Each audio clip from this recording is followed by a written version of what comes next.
রমজানের সর্বশেষ আমল কি ভাই? শেষ আমল মানে এরপর আর কোনো আমল নাই। কি সেটা?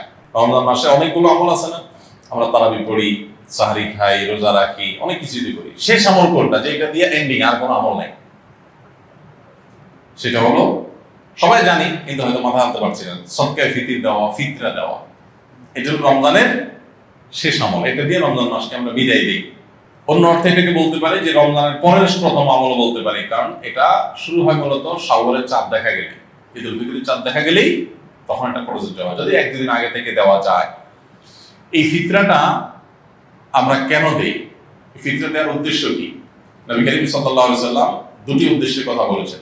এক, তিনি বলেছেন যাকাতুল ফিতরি তুহরাতান লিস-সাইমি মিনাল লাগবি ওয়ার রাফাস ওয়া তু'মাতান লিল মাসাকিন।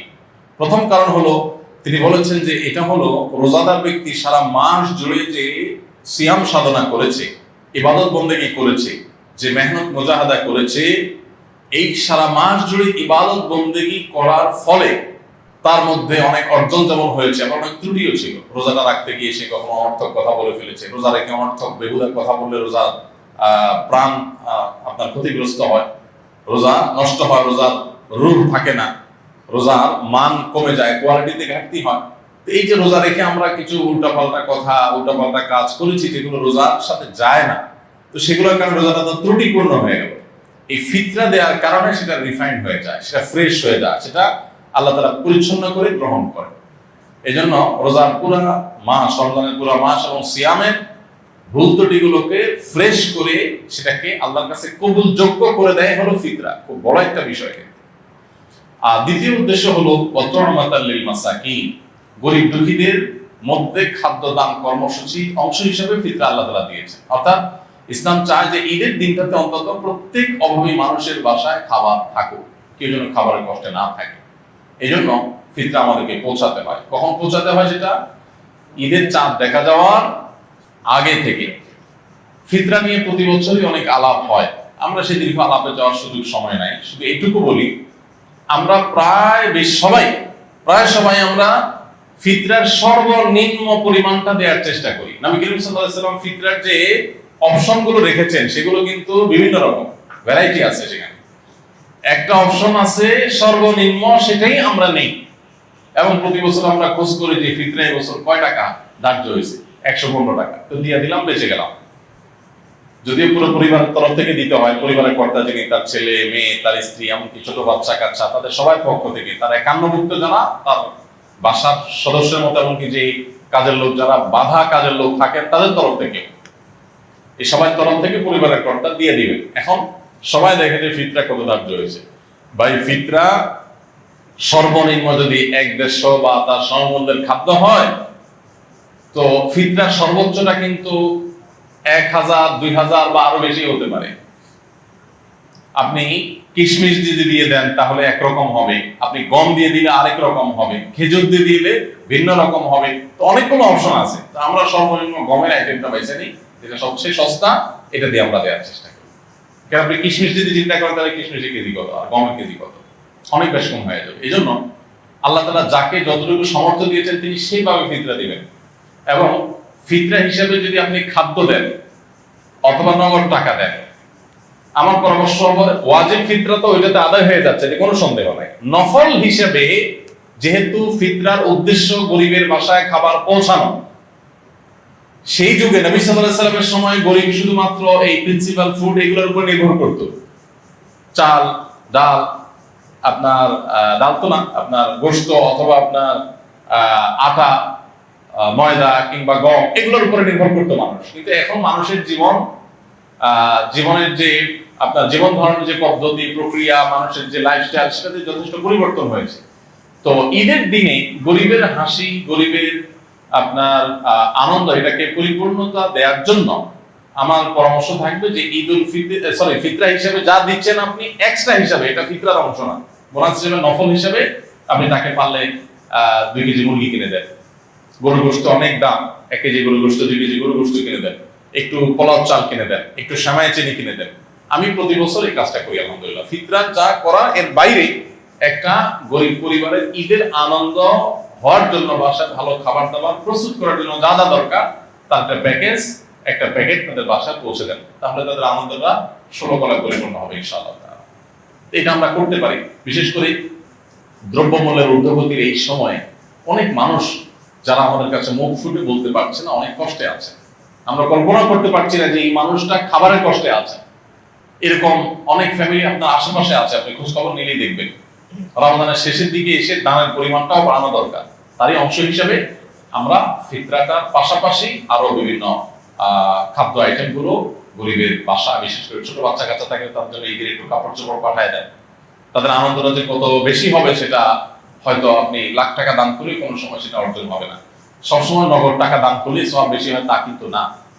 আমি সৌদি আরবে দেখেছি কিছু মানুষকে, সেখানে অদ্ভুত অদ্ভুত মানে নেকামলের প্রতিযোগিতাকারী মানুষদেরকে দেখতাম, যেটা মানে কল্পনা করা যায় যে মানুষ কত ভালো কাজের জন্য খোঁজে। আমার একবার মনে আছে যে কোন একটা সুপার শপে কেনাকাটা শেষে, এরকম রমজান মাসেই হবে, আমি বিল দেওয়ার জন্য কাউন্টারে আসি। তো এক সৌদি নাগরিক আমার লেবাস পোশাক দেখে বুঝছে যে বাংলাদেশি। তো বাংলাদেশি মানে মনে করে তারা গরিব মানুষ, আর আসলে আমি গরিব। তো আমার পিঠে এরকম আস্তে করে আলতো করে হাতটা রাখছে খুব সুন্দর করে, মানে যেটাতে আমি মানে রাখার তো একটা ধরন আছে, আস্তে করে পিঠের উপরে হাতটা রাখছে, মানে খুব কোমলতার সাথে, স্নেহের সাথে। স্নেহের পরশে হাতটা রাখলাম, আমি ফিরে তাকালাম, দেখি যে একজন সৌদি নাগরিক, আমি চিনি তাই। তো সে বলতেছে যে যদি তুমি মনে কিছু না করো, তোমার বিলটা আমি দিতে চাই। আমি দুনিয়ার বাজার করছি, হয়তো ঈদের জন্য বাজার হয়েছে, তো কয়েকশো রিয়াল হয়েছে। উনি বলেন যে যদি কিছু মনে না করেন আমি দিতে চাই, হাদিয়া, গিফট, জাস্ট গিফট। কি বলা যায়, গিফট দিবে, নিষেধ করতে কিছু নেই, বলো ঠিক আছে। তখন উনি দিলেন। আমার কাছে আইডিয়াটা খুব ভালো মনে হলো। আপনি বাজারে চলে যান, বাজারে যে দেখবেন বহু মানুষ মাছ বাজারে কাচুমুচু করছে, ছটফট করতেছে, একবার এই মশলা কাছে আবার ওই মশলা যায়, তার মানে বাজেটের সাথে তার চাহিদা বা প্রয়োজনের মিলাতে পারছে না বেচারা। এই লোকটাকে ওরকম পেছন থেকে আলতো করে হাত বুলিয়ে তাকে একটু বলেন, ভাই আমি আপনার এই মাছের বিলটা দিতে চাই, যদি আপনি মনে হচ্ছে না করেন।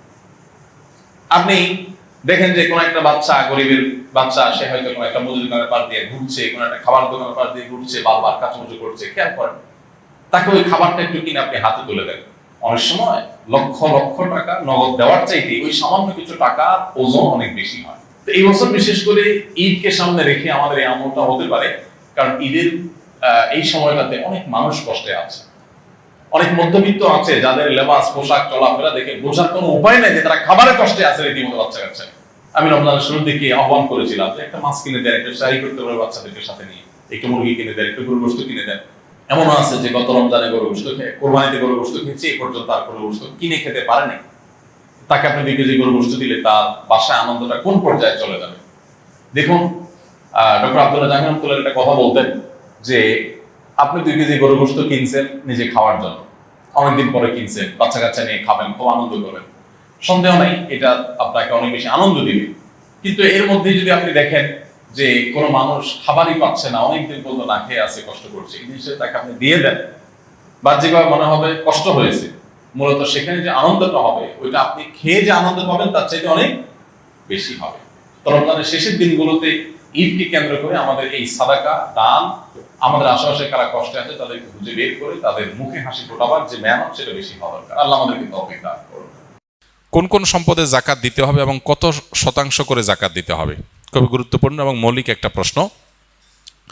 কয়েক ধরনের সম্পদের জাকাত দিতে হবে। নাম্বার 1, স্বর্ণ রূপা, নগদ টাকা এবং বাণিজ্যিক পণ্য, অর্থাৎ যে পণ্য কেনা হয়েছে বেচার উদ্দেশ্যে, এরকম পণ্য, যেমন দোকানের মালামাল, যে সমস্ত জিনিস আপনি কিনছেন, দোকানে হোক আর বা গোডাউনে হোক আর অন্য কিছু হোক, এমনকি ল্যান্ডের বিজনেস করেন আপনি, অনেক ল্যান্ড আপনি কিনে রেখেছেন, কেন?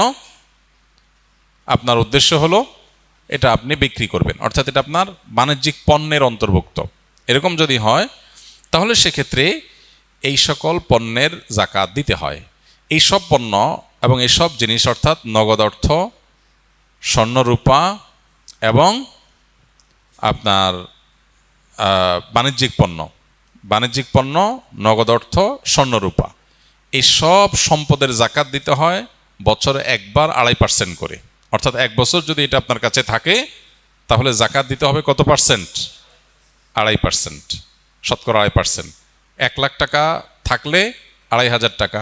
1 লাখ টাকা স্বর্ণ থাকলে, স্বর্ণ রূপা মিলিয়ে থাকলে 2,500। শুধু স্বর্ণ যদি থাকে তাহলে 7.5 ভরির আগে জাকাত আসে না।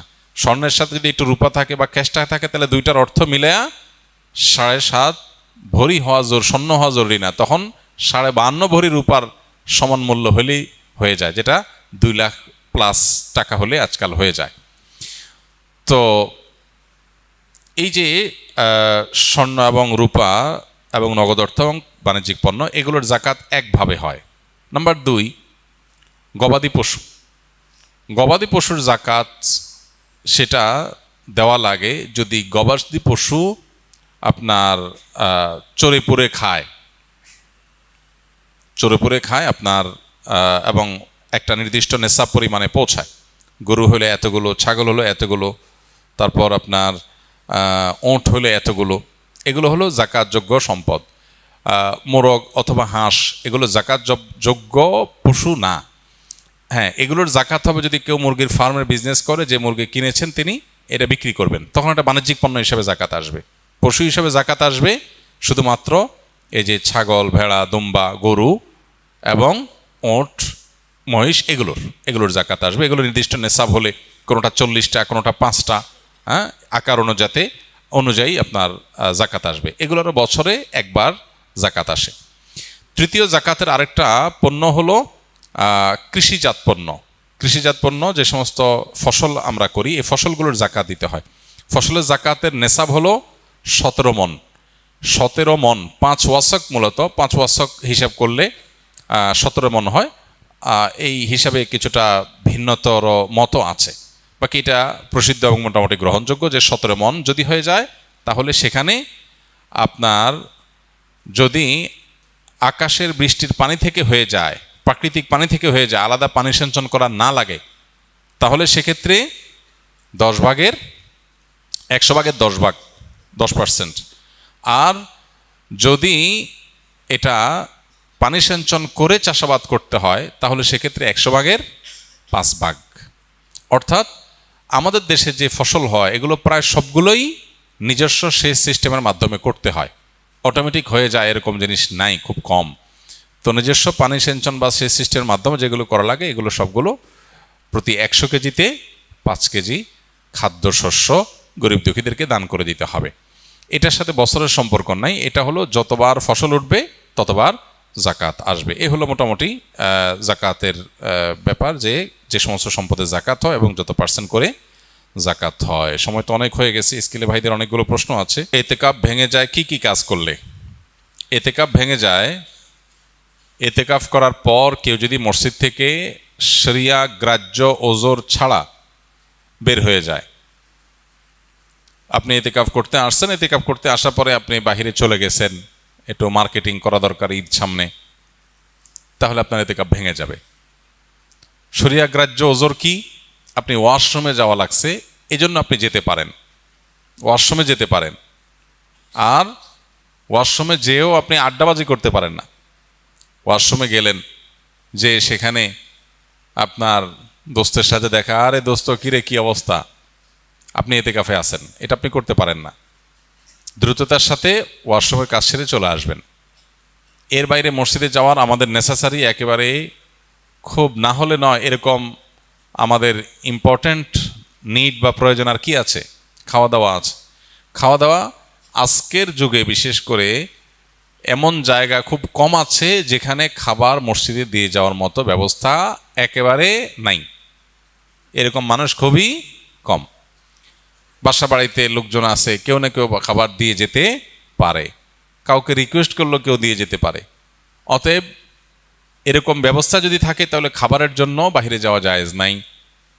হ্যাঁ, কারোর যদি এরকম হয় অবস্থা যে তার খাবারের জন্য কেউ খাবার এনে দেওয়ার মতো নাই, তাহলে এরকম নিরুপায় যদি কেউ সত্যিই হয়, এরকম কোনো মসজিদ থাকে যে আশপাশে কোনো মানুষজন নাই, বাসা থেকে খানা আনার মতো কোনো মানুষ নাই, তাহলে তিনি খাবারের জন্য যেতে পারবেন, খেয়ে আবার চলে আসবেন। খাইতে গিয়ে আবার বাসায় আরেকটা খাজুরি আলাপ করতে পারবেন না। একবেলাকে আরেকবেলা খাবার সাথে নিয়ে আসলেন, এইভাবে না হলে নয়। এরকম নিড থাকলে শুধু বাইর হতে পারবেন। এছাড়া যদি তিনি বাইর হন তাহলে তার এতেকাফ ভেঙে যাবে। আর এমনিতে কিছু কাজ আছে যেগুলোর কারণে এতেকাফ ভাঙবে না, কিন্তু এতেকাফের কোয়ালিটি কমে যাবে, এতেকাফের গুণগত মান নিচে নেমে যাবে। সেগুলো কি? সেগুলো হলো এতেকাফে বসে আপনি শুধু ঘুমায় কাটালেন, 355 দিন অনেক কাজ কাম, অনেক ব্যস্ততা, ঠিকমতো ঘুমাইতে পারেন না। এই 10 দিন সুযোগ পাইছেন যে আলহামদুলিল্লাহ ডিস্টার্ব করার কেউ নাই, বাচ্চা নাই, বউ নাই, কেউ নাই, ঝামেলা নাই, ক্লায়েন্ট নাই, একটু মন মতো ঘুমাইলাম। তাহলে এতেকাফটা অর্থহীন হলো, এতেকাফটা ঘুমের জন্য না। আবার আপনি এমন করলেন যে অন্য সময় বন্ধু বান্ধবের সাথে এত আড্ডা মারার সুযোগ পান না, 2-4 দোস্ত মিলে একসাথে কোনো এক মসজিদে এতেকাফে বসলেন, এবার একেবারে চুটিয়ে আড্ডা মারলেন। এগুলো এতেকাফের কোয়ালিটিকে নষ্ট করে দিবে। আর যদি আপনি ভারসাম্যের সাথে একান্ত প্রয়োজনীয় আলাপ করলেন আর বাকি সময় বাড়িতে মগ্ন থাকলেন, সেটা অর্থবহ এতেকাফ হবে। আল্লাহ আমাদেরকে ভালো করে এতেকাফ করার তৌফিক নসিব করুন। এতেকাফের ক্ষেত্রে আমাদের মধ্যে যে ভুল ধারণা আছে সেটা দূর করতে হবে, প্রান্তিকতা যেটা আছে সেটা দূর করতে হবে। আমি আমার ছাত্র জীবনে একবার এতেকাফে বসছিলাম, মনে আছে, বহু বছর আগে। তো যেখানে এতেকাফে বসেছি আমার সাথে এক বৃদ্ধ মানুষ বসছিলেন এতেকাফে। তো শীতের সময় ছিল তখন, রমজান, অনেক শীত, মসজিদে একটু ঠান্ডা বেশি। আমি হঠাৎ করে দেখি যে মুরব্বি নাই। তো দেখলাম মুরব্বি কই গেল, ওয়াশরুমে গেলে তো এত সময় লাগার কথা না। পরে তাকায় দেখি যে মসজিদের সামনে বাইরে ঘাস বিছানো মাঠ, উনি ওখানে রোদ পোহাইতেছেন। পরে বললাম, মসজিদে বললাম, চাচা এতেকাফ অবস্থায় তো রোদ পোহাতে বাইরে যাওয়া যাবে না। তো উনি খুব জোরে ধমক দিলেন। আমি ছোট ছিলাম, মাদ্রাসায় পড়ি তখন। বলছে, হ্যাঁ তোমার মাথা, এতেকাফ ভাঙা এত সোজা মিয়া? আমি কি কারোর সাথে কথা বলতেছি? আমি রোদ পোহাইতেছি। তো এরকম ধারণা আমাদের সমাজে অনেকের মধ্যে আছে। আরেকজনকে আমি দেখছি, আমার মসজিদে উনি এতেকাফ করতে আসছেন, পরে হঠাৎ দেখি নাই, অনেকক্ষণ পরে আসছে। কেউ কই আসেন? বলে আমি ধান রোদ দিতে গেছিলাম, ধান শুকাইতে গেছি। ধান টান শুকায় আবার উনি চলে আসছেন এতেকাফে। তো যদি কারোর এরকম নিড থাকে যে তার বাহিরে কাজ করতে হয়, যেমন অফিসে জব করতে হয়, তার ছুটি নাই, কোনোভাবে ছুটি ম্যানেজ করতে পারেন নাই তিনি, তাহলে তিনি নফল এতেকাফ করতে পারেন। কিভাবে? মসজিদে গাট্টি বসকা থাকলো, যখন বাইরে চলে গেলেন তার এতেকাফ শেষ হয়ে গেল, যখন ঢুকলেন যতক্ষণ থাকলেন ততক্ষণ এতেকাফের নিয়ত করে থাকলেন। রাতের ইবাদতটা মসজিদে ভালোভাবে হয় বাসার চাইতে, সেই নিয়তে থাকলেন, এটা হতে পারে। কিন্তু সুন্নাহ মাসনুন যে এতেকাফ, সেটা হলো পরিপূর্ণ সময়টা, দিন রাত পুরোটা সময় মসজিদে থাকা।